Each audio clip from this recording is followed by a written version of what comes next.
natatakot siya. Paano ko maliligtas ngayon? Ano sabi ni Pablo sa kanila? Manampalataya ka, maliligtas, ikaw at ang iyong pamilya. Naligtas ba? Amen. Palapakan natin ng Panginoon. Kaya gusto natin sabihin ganito. Isa lang ang manindigan para sa pamilya, sapat na yon para maligtas ang lahat. Kailangan meron lumayo. At sino po yun? Pakasabi sa katabi, ikaw yun. Huwag nyo hintayin mga kapatid na buong pamilya nyo sabay-sabay kayo mag-church. Ikaw pa lang na nag-iisa ng church ngayon. Sabihin nyo, Lord, handa ako magpalapit sa iyo. Sa tamang panahon, kumakanta ako ngayon dito sa harap, tutugtog yung tatay ko. Pag-praise and worship kami sabay-sabay ng aking pamilya. Amen? Ayun po tayong lahat. Pasahin natin ng sabay-sabay. And I will end with this verse. Pasahin po natin. 1, 2, 3. Awit, 127, 1, 2, 2. Maliban ka na kasi Yahweh ang tapat ng bahay. Ang binawanan ng tayo, ay wala ng kabuluhan. Maliban ka na si Yahweh ang sa gusto ay kumabay. Ang pamasin ng bahay ay wala rin sa isay. Hindi dapat pakahirap ang pagpagal sa hanap buhay. Maaari pa ang bumangon, gabi-gabi kung umingay. Pagkat pinagpapahinga ni Yahweh ang kanyang Amen? So ang ating panawagan sa bawat isa, hayaan natin si Kristo maging sentro ng ating pamilya. Kung napapagod tayo sa maraming bagay, nasa kanyang kapahingahan. Kaya sabay-sabay natin ideklara ang aking pamilya. Pasahin po natin, 1, 2, 3.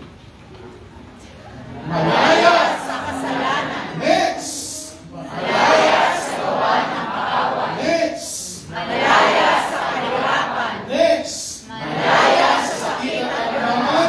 Next. Malaya sa gulo. Palapakan natin ang Panginoon. Hallelujah. Tayo po yung manalangin. Salamat Panginoon sa iyong biyaya. Patuloy Panginoon kami nagsusumamo. Kami nagpapakumbaba.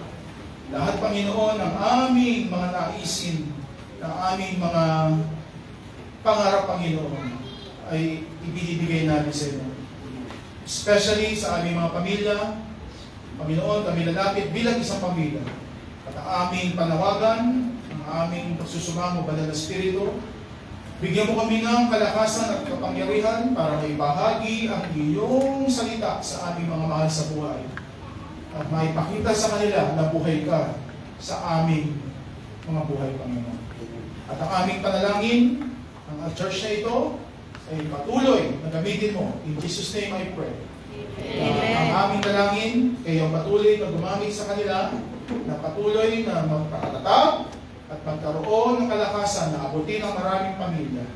At kayo rin, Panginoon, ang magbigay ng kalakasan sa lahat ng susunod na mga workers, susunod na henerasyon. And I pray in Jesus' name that this church would have their satellite churches in many parts of the country, in many parts of the globe, at ang kanilang mga bunga, Panginoon, they will develop engineers, they will develop presidents of different organizations, and they will develop professionals who will be missionaries in different fields of their business. Salamat, Panginoon, sa inyong biyaya. At lahat na ito, Panginoon, tinataas namin sa iyong papuri, pagsamba at pagkakila. Itong aming dalangin sa pangalan ni Jesus. Kaya magsabi ng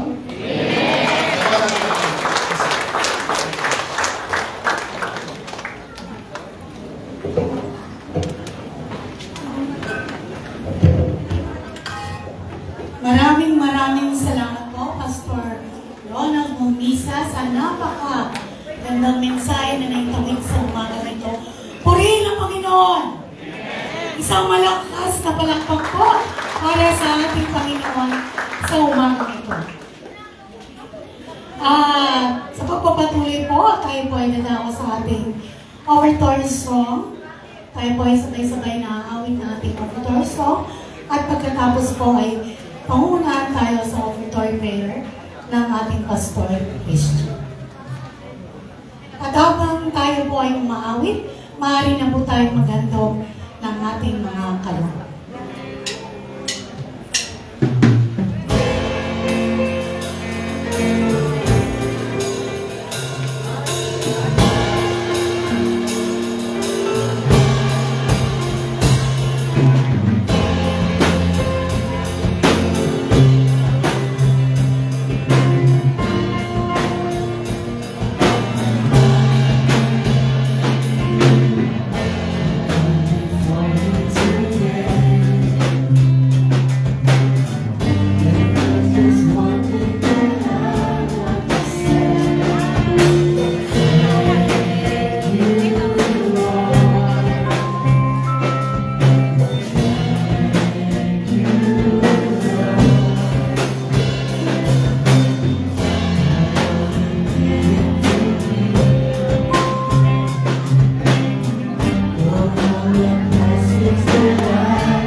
Diyos na makapangyarihan sa lahat. Lord, we really thank you, O God, for this morning, O Lord.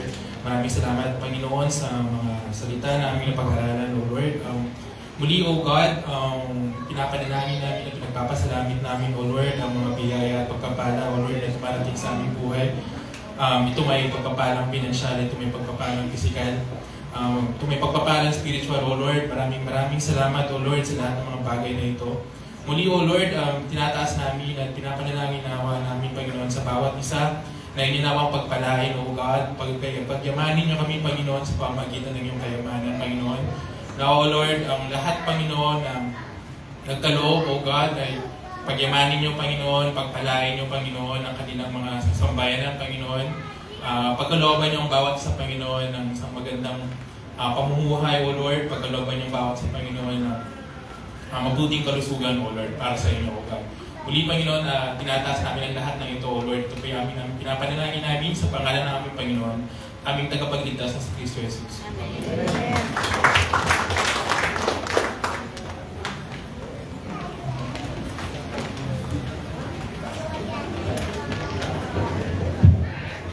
Ayan, tinatawagan ko po ang ating Pastor Loloy sa pag-award po ng ating Certificate of Appreciation para po sa ating guest speaker, Pastor Ronald.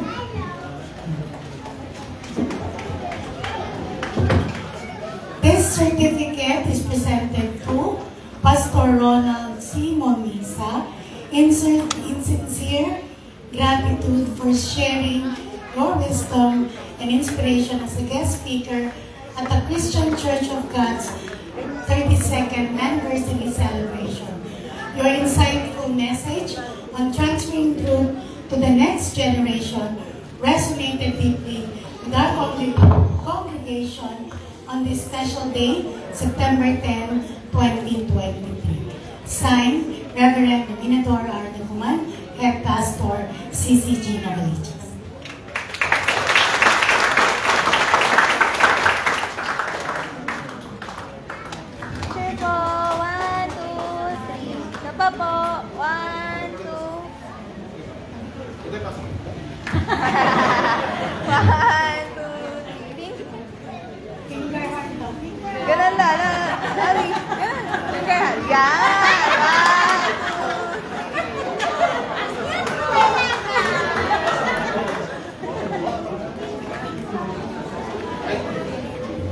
Maraming salamat po.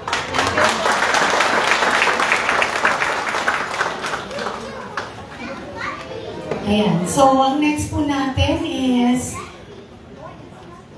awarding naman po ng ating mga appreciation plaques para sa mga kapatid po na hindi nagsawa na magsilbi, maglingkod sa Panginoon. Alam niyo ito yung mga kapatid na parang hindi nila, parang hindi sila napapagod. Tsaka, walang tigil na paglilingkod. Tapos, hindi sila aware na yun na pala yung ginagawa nila na buong puso na nila binibigay ng oras sa sarili nila para sa Panginoon. Tinatawagan po ang ating mga pastor para mag-award, no? Dito muna po. Pastor Lolo, Pastor Warren, Pastor Vaz, Pastor Christian. Akin na muna yung isa.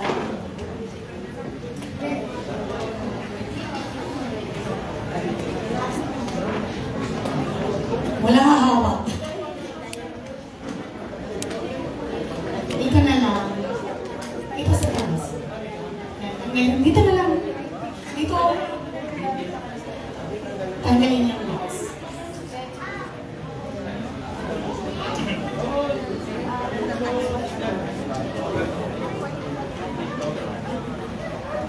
Long.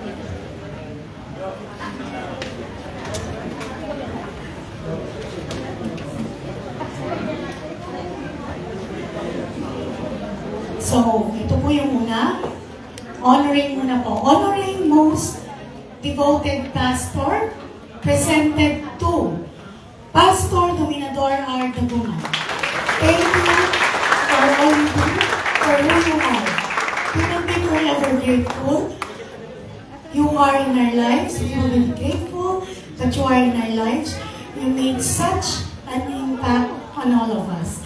Given this 10th day of September 2023 at Nova Desi Convention Center of Christian Church of God's 32nd anniversary. May the Lord continue to bless you. Pastor Ross, ay may butog sa inyo. Yung mga may book po ng Love Strap, Pastor Pale, na or any book na simulat po na ating pastor, na ating guest speaker, pwede nyo na po patingnan. Isa pa po. 1, 2.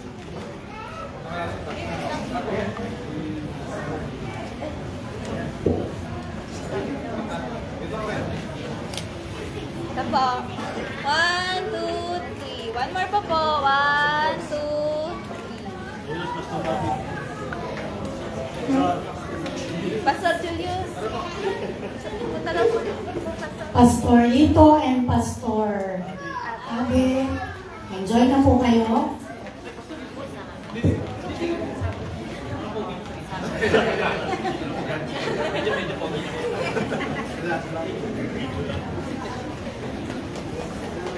Kaya po. 1, 2. Isa pa po. 1, 2, 3. Okay po. Maraming salamat po. Ngayon pa rin po ang mga pastor at CCG. Sige po, doon ako kayo. Pastor Lord, may iba pa rin po kayo. So another plaque of appreciation for honoring another most devoted pastor presented to Pastor Warren B. Panisalas. Thank you for all you do and for all your sacrifices. May God continue to bless you.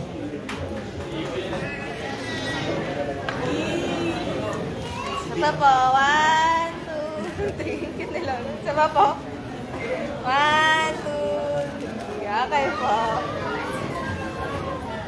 Next po, plaque of appreciation is given to Pastor Christian M. Castro in grateful recognition of your unwavering dedication, passion, and heartfelt service to our church. Given this 10th day of September 2023 at Nova Desi Convention Center on Christian Church of God's 32nd anniversary. 1, 2, 3. Okay po. Another plaque of appreciation for Pastor Ramiro B. Vasquez.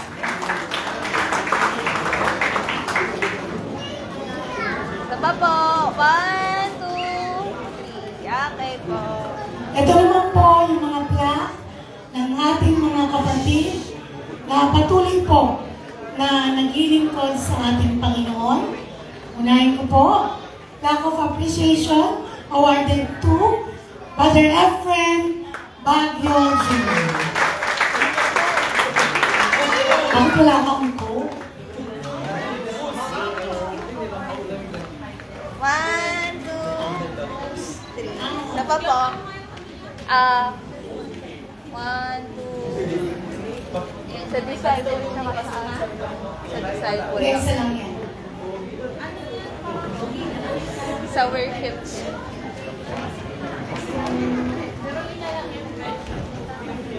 One, two.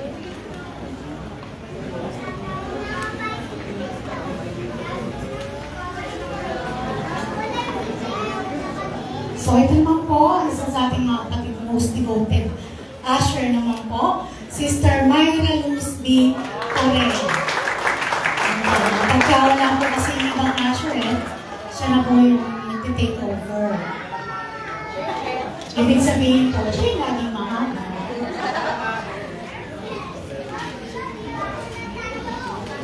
Okay po. 1, 2, 3. Okay po. Plaque of appreciation para po sa pagiging isa sa mga model disciple.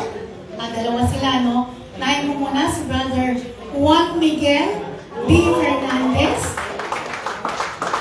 Juan Miguel. Kailangan ba? Ano yun? Paki-English naman.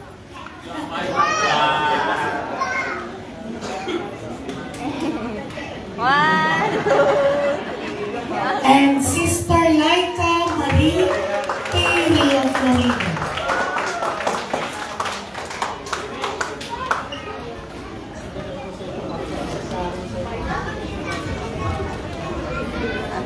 One, two. Okay po.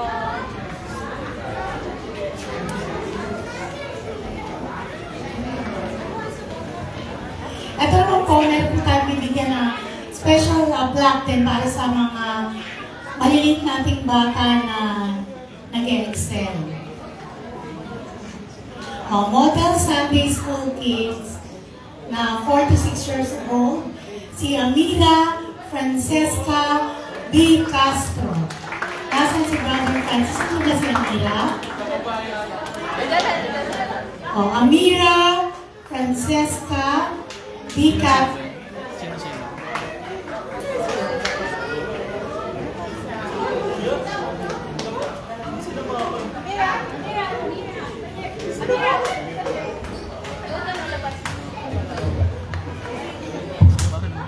So, sa 4 to 6 years old po si Amira, model Sunday schooler. Brother Francis?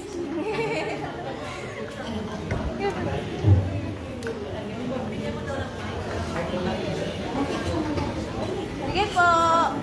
One. Smile, Amira. 1, 2, 3. Amira, smile here. Look at here, Amira. Yan. 1, 2, 3. Thank you po. And yung isa pa, si age 7 to 12, si John Ezekiel A. Yabu.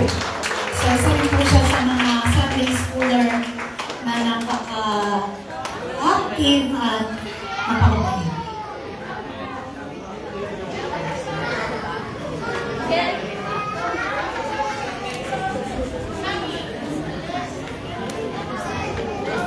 Ayan. Sige po, samahan po natin ng konti.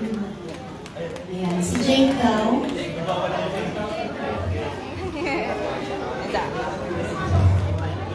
Sige.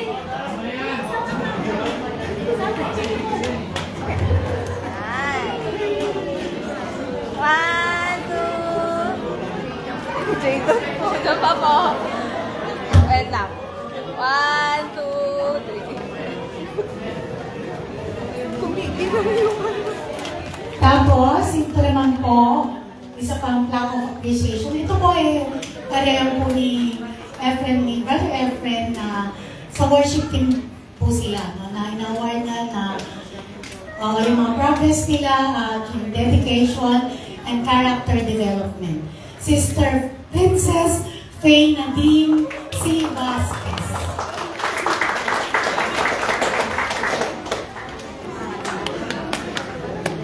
Wala pa po, nasa bayan pa. Ay, nandiyan na pala. Kala ko nasa bayan. Traffic. Start na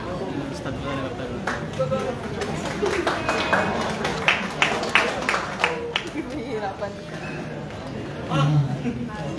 Ito sa. 1, 2, 3. Isa pa po. 1, 2, 3. Okay po. And last po, tinatawagan po siguro yung behalf na lang po ni Pastor dito. Ito naman po na award na to ay binibigay namin sa isa pong kapatid na labis po yung suporta sa CCG. Na-award po namin to kay Sister Elena B. Ospi. Pastor ito, pag-exit. Nagpapasalamat po kami sa Panginoon na patuloy siyang ginagamit para po sa CCG.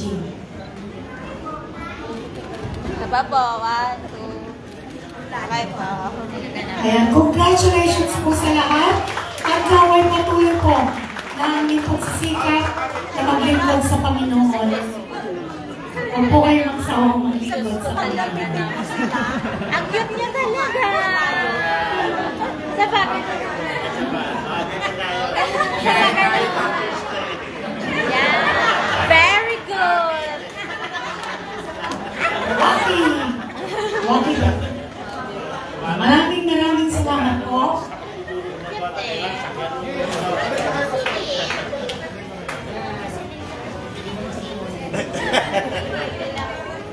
Sige po, ngayon po, dadako po tayo sa mga presentation po mula po sa CCG Novaliches and Batangas. Meron po bang presentation ng mga taga-Batangas? Sige po, tinatawagan po ang mga Sunday Schoolers na magpe-present. Pagkatapos po ay yung mga Junior Disciples.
Inglesin ko na yung pangalan mo, ha? Diana.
Doon, sina Abraham at Lot ay nag-uusap. Sila ay nagkasama sa kanilang paglalakbay, ngunit dumating ang araw na kailangan na nilang maghiwalay.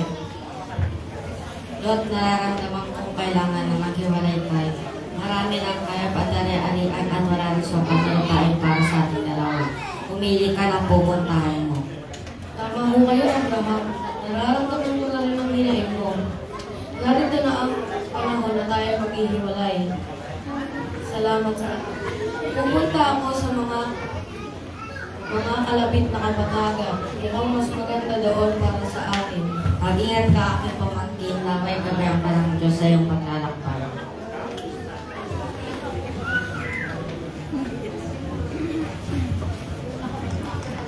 Abraham, Narito ako, Panginoon. Abraham, huwag kang mag-alala tungkol kay Lot. Aking gagabayan siya at aalagaan. Subalit, ang mga lungsod sa Sodoma at Gomora ay puno ng kalupitan at kasamaan. Aking lilinisin ang lupa nila. Kung may 50 matuloy sa Sodom, itutuloy mo ba rin ang pagpaparusa? Kung may 50 matuwid sa Sodoma, hindi ko lilipulin ang lungsod para sa kanilang kadahilan. Kung 45, Hindi rin, Abraham. Kung 45, hindi ko ito paparusahan. kung 30, Hindi rin, Abraham. Kung 30, hindi ko ito paparusahan. kung 10, Hindi rin, Abraham. Kung 10, hindi ko ito parusahan. Ngunit wala sa kanila ang natagpo ang patuloy. Habang nagaganap ang mga pangyayari, nagsugo ang Diyos ng 2 anghel upang bantayan si Lot. Nang malaman ng mga taga-Sodoma tungkol sa mga anghel, dumating ang mga tao sa bahay ni Lot. Tignan niyo, may mga bisita.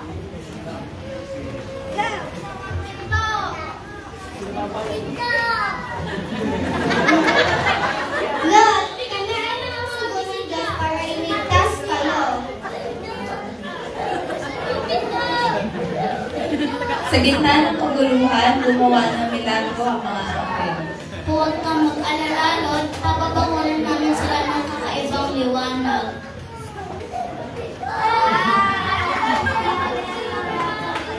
Sa kaharian ng Diyos, naging silaw ang mga taga-Sodoma at hindi na sila nakakita.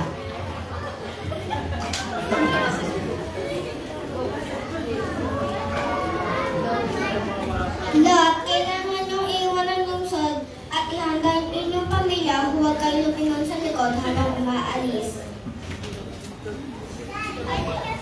Tinulungan ng mga anghel si Lot at ang kanyang pamilya ng mga takas. Bilisan niyo, sumunod kayo sa amin. Maaari bang sa Zoar na lang kami pumunta? Imbis sa lugar na yun, mas malapit lamang ito. Maaari kayong pumunta sa Zoar. Iingatan namin kayo.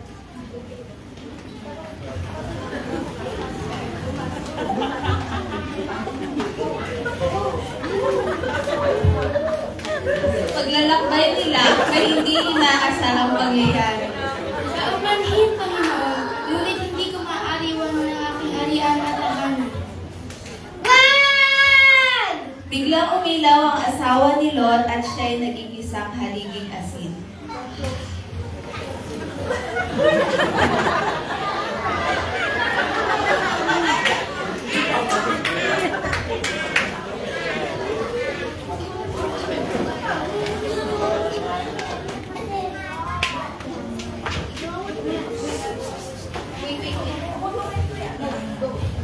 Ligtas na nakarating si Lot sa bayan ng Zoar kasama ang mga anghel. Maraming salamat sa inyong paggabay. Binigyan ninyo ako ng bagong pag-asa. Sumunod ka sa mga utos ng Diyos, Lot, naway magtatagumpay ka sa iyong paglalakbay. Ang pagiging parang asin ng asawa ni Lot ay isang paalala sa atin sa mga huling araw. Pinapaalala nito na huwag tayo lumingon sa mga bagay na nagdadala sa kalayawan at pagsilaw sa ating landas patungo sa Diyos. Sa halip, dapat nating ituktok ang ating paningin at puso sa pagtahak ng matuwid na landas tungo sa Panginoon. Mahalaga na sa kabila ng mga habon at tukso ng mundong ito, manatili tayong tapat sa ating pananampalataya at huwag kalimutang sundan ang mga turo ng Diyos. Ang pagiging matapat sa ating paglalakbay at ang pag-iiwas sa mga bagay na magdadala sa atin sa kamalian ay nagbibigay daan sa atin upang magtagumpay sa harap ng ating pagsulong. Sa mga huling araw, tandaan natin ang kwento ni Lot at ang kanyang asawang naging asin. Ang kanilang kwento ay magpapaalala sa atin na ang ating paningin ay dapat nakaayon sa landas ng Diyos. Ito ang tanging paraan upang tayo maging matagumpay sa pagtahak ng ating espiritual na paglalakbay.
Buwang ka kaya siya ay paglingkuran.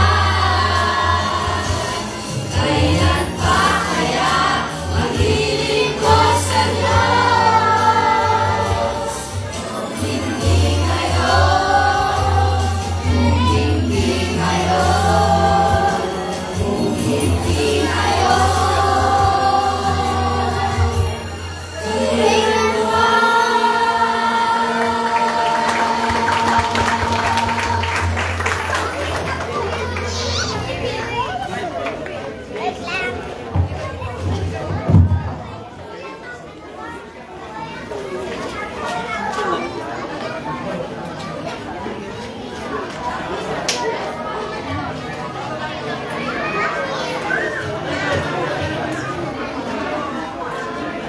Hello. Inilig po ang lahat na gusto po. Tayo po ay bukas na nalangin sa pagkabukan. Patuloy po natin namahin ang presensya ng Panginoon sa mga ito. O dakilang Diyos na makapangyarihan sa lahat, salamat sa iyong kabutihan. Nang muli, O Diyos, ay nagkaroon katuparan ang nais na bawat sa amin sa pamamagitan ng iyong gabay at patubay na naidaos po namin ang 32 anibersaryo ng Christian Church of God. Salamat sa kabutihan mo sa pamamagitan ng aming tagpagsalita. Naway nandito kami, Panginoon, ang bawat sa amin, nabigyan mo kami ng lakas, Panginoon, na manindigan, na may ipasok po namin, Panginoon, ang iyong salita sa susunod na henerasyon, Panginoon. Sa bawat sa amin, sa umagang ito, Panginoon, ay tagad mo namin, Panginoon, ang kalakasan mo, na kami, Panginoon Diyos, ay bigyan mo ng lakas at lakas ng loob na patuloy, O Diyos, na ipahagi ang iyong salita, Panginoon. At dalahin ko po, O Diyos, sa inyo, sa mga narito ay patuloy na ipagkaroon po, Panginoon, ang iyong biyaya at pagpapala na patuloy na ingatan mo kami, Panginoon, sa aming pamumuhay nito, Panginoon. At dalahin ko rin po, Panginoon Diyos, sa umagang ito, O Diyos, na iglesyang ito, O Diyos, salamat sa pagsama mo sa pasimula hanggang sa mga panahon nito, na patuloy ang iyong bunang presensya ay patuloy na pagkaloob mo. At maging biyaya at pagpapala ay patuloy ang pagkaloob sa iglesyang ito, Panginoon. Maraming salamat. At sa bawat pastor namin, Panginoon, ay dalahin ko po, Diyos, sa inyo, na bigyan mo ng kalakasan, ng pananampalataya, kalakasang piskal, at kalakasang espiritual, na patuloy pa sa nagamitin, na patuloy, na pagpalain, at patuloy na bahagi ng masalita, Panginoon. At muli, sa aming pansamantalang pag-uwi ito, ay tagay po namin, Panginoon Diyos, ang iyong pong pag-ingat at gabay at tubay sa aming pong pag-uwi sa aming pong tahanan.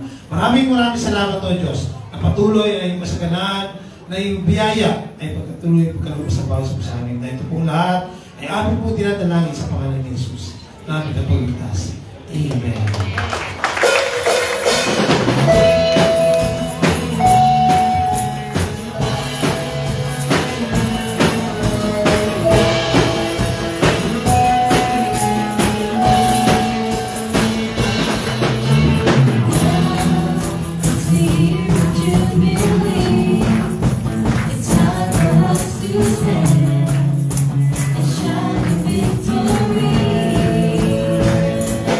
Victory.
Muli po, yung po natin ang ating mga ulot tanda ng ating pagpapakababa sa Panginoon. Alalahanin po natin ang mga salitang iniwan niya sa atin sa kanyang mga pangako na ang sino man ang sa kanya ay kumakato, kanyang binubuksan. Ang sino man ang sa kanya ay maghahanap ay makakasumpo. Ang sino man ang sa kanya ay humihingi, kanyang binibigyan. Asahan po natin ang mga salita at pangako ng ating Panginoon dahil siya po ang may kapangyarihan sa lahat ng mga bagay.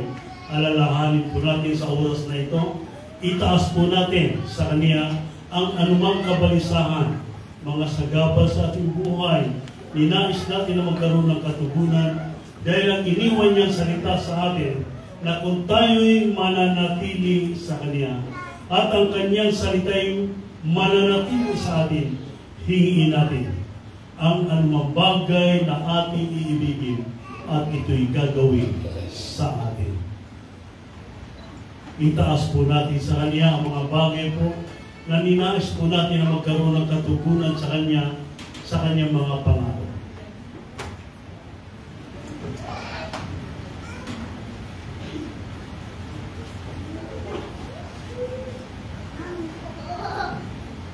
Ang biyaya ng Panginoong Jesus at ang pag-ibig ng Diyos at ang pakikipisan ng banal na Espiritu Santo ay sumaatin nawang lahat.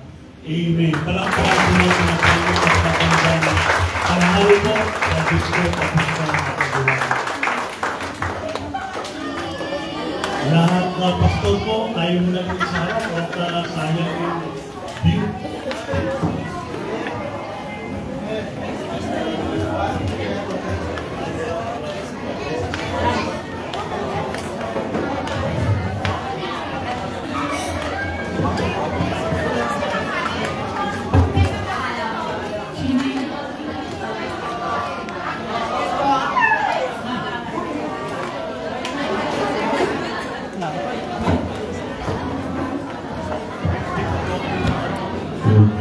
Sige po, magpipicture taking muna daw ng mga pastor.